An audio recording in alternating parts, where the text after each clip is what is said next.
ও ফুলমা, আপনাদের গাছে সিম উঠালাম। এই কুমড়া বড়ি কিন্তু শীতের সময় আমাদের চুয়াডাঙ্গাবাসীর ঐতিহ্যবাহী খাবার।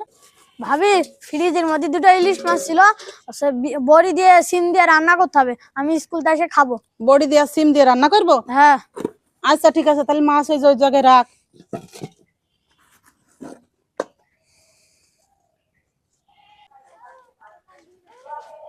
ও ফুলমা, আপনাদের গাছে সিম উঠালাম। যেটুক লাগে সেটুক তুলে নাও মা। আমাদের কিন্তু এবছরে সিম গাছ লাগানো হয়নি, কিন্তু না লাগানো হলেও কোনো ব্যাপার না। যখন রান্না করতে ইচ্ছে করবে কিংবা খেতে ইচ্ছে করবে এখান থেকে উঠে নিয়ে যেয়ে খেতে পারবো। এই যে মাছ দুইটাকে কেটে ধুয়ে পরিষ্কার করে নিয়েছি, এখন লবণ হলুদ মাখিয়ে ভেজে নিব। আর মাছের মাথা দুইটা আমি আলাদা করে রেখে দিয়েছি কচু শাক দিয়ে রান্না করার জন্য। আর এই তো সিমগুলোকেও কেটে পরিষ্কার করে ধুয়ে নিয়েছি, এখন রান্না শুরু করে দিব।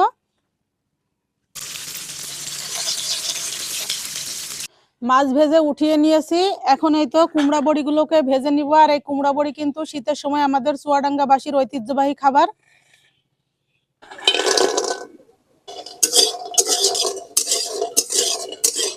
বড়িগুলোকেও লাল লাল করে ভেজে নিয়েছি।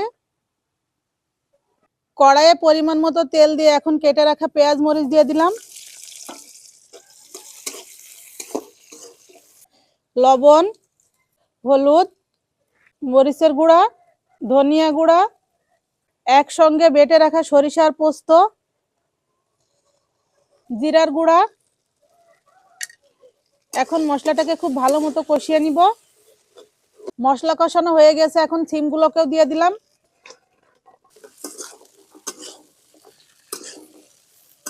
সিমটাকে কিছুক্ষণের জন্য নেড়ে চেড়ে নিয়েছি, এখন এই যে ভেজে রাখা বড়িগুলোকেও দিয়ে দিলাম। এখন আবারও কিছুক্ষণের জন্য নেড়ে চেড়ে নিব। সিম আর বড়িটাকে একটু ভালো মতো সিদ্ধ করার জন্য খুবই অল্প পরিমাণে একটু পানি দিয়ে কষিয়ে নিব।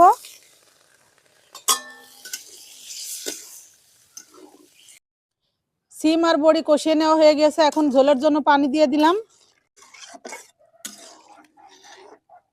তরকারিতে বলক চলে আসছে, এখন এই যে ভেজে রাখা মাছগুলোকেও দিয়ে দিব।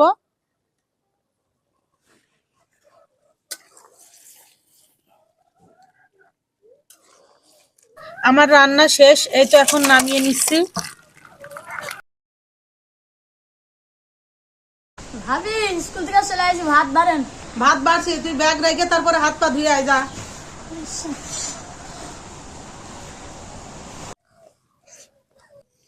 ভাবি, ইলিশ মাছ দিয়ে বড়ি দিয়ে সিম দিয়ে হেভি স্বাদ হয়েছে। চাইলে কিন্তু আপনারা এভাবে করে রান্না করে খেতে পারেন। আমাদের আজকের ভিডিওটি এই পর্যন্তই। সবাই ভালো থাকবেন, সুস্থ থাকবেন। দেখা হবে পরের কোনো ভিডিওতে। আল্লাহ হাফেজ।